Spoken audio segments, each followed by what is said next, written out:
మంచిర్యాల జిల్లా జైపూర్లోని Singareni thermal power ప్లాంట్లో ఈ నెల 18న తలపెట్టిన టోకెన్ సమస్యను విజయవంతం చేయాలని పిలుపునిచ్చారు. హెచ్ఎంబీఎస్ నాయకులు ఇక పవర్ ప్లాంట్లో ఉన్న సమస్యలు వెంటనే పరిష్కరించాలని డిమాండ్ చేస్తూ సమ్మెకు పిలుపునిచ్చారు. కార్మికులను పర్మినెంట్ చేయాలని, డస్ట్ అలవెస్ 5,000 రూపాయలు ఇవ్వాలని, ఈసీఎస్ఐ సౌకర్యం కల్పించాలని, పెగడపల్లి గ్రామానికి అభివృద్ధి చేయాలని వారు డిమాండ్ చేశారు.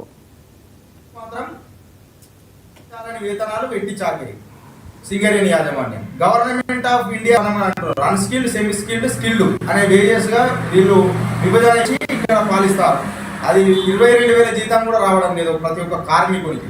పూర్తిగా లాస్ అవుతున్నాం కాంట్రాక్ట్ కార్మికులం మేము. దానికి నిరసనగా పెద్ద ఎత్తున సమ్మె చేపడుతున్నాం. హెచ్ఎంఎస్ ఆధ్వర్యంలో ఓటింగ్ చేసాం. ఓటింగ్లో 99% కార్మికులు మద్దతు తెలిపారు. టోటల్ ఆపరేషన్ మెయింటెనెన్స్ కంప్లీట్ మద్దతు తెలుపుతున్నారు. వాళ్ళు ఈ నెల 18న కంప్లీట్ ప్రాజెక్ట్ అనేది కంపల్సరీ ప్రొడక్షన్ ఆపవలసిందే, ఖచ్చితంగా ప్రొడక్షన్ ఆపవలసిందే. అవార్డులు రివార్డులు కొడుతున్న సింగరేణి యాజమాన్యం కాంట్రాక్ట్ కార్మికులను గుర్తింపు కంప్లీట్ గుర్తింపు ఇచ్చుడే లేదు. గుర్తింపు అనేది లేకుండా పోతుంది కాంట్రాక్ట్ కార్మికులకు. ఖచ్చితంగా సమస్యల పరిష్కారం కోసం సమ్మె చేస్తేనే మా యొక్క సమస్య పరిష్కారం అవుతుంది అనేది గట్టి నమ్మకంతో కార్మికులు ఉన్నారు. సింగరేణి యాజమాన్యం చేస్తున్న కుట్రలను కార్మికులందరూ తిప్పి కొడతారని మేము ఆశిస్తున్నాం. ఆర్డర్ ఉంది, గౌరవ సుప్రీంకోర్టు ఆర్డర్ ఉన్నది.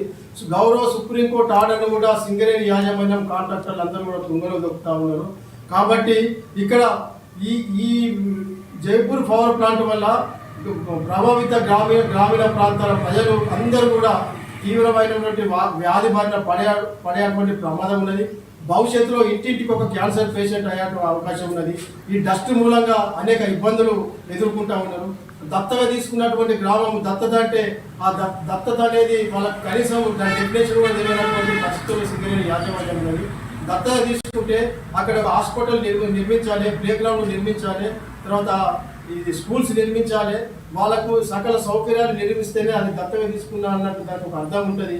అట్లా కాకుండా సిఎస్ఆర్ నిధులు అన్నిటిని కూడా ఇతర ప్రాంతాలకు మళ్లించి ఆ సిఎస్ఆర్ నిధులను దుర్వినియోగం చేసి దత్తత గ్రామం అయినటువంటి పెగడపల్లి గ్రామాన్ని పూర్తిగా నిర్లక్ష్యంగా చూస్తూ ఉన్నది. దీని మూలంగా అక్కడ ఉన్నటువంటి నిర్వాసితులందరూ కూడా తీవ్ర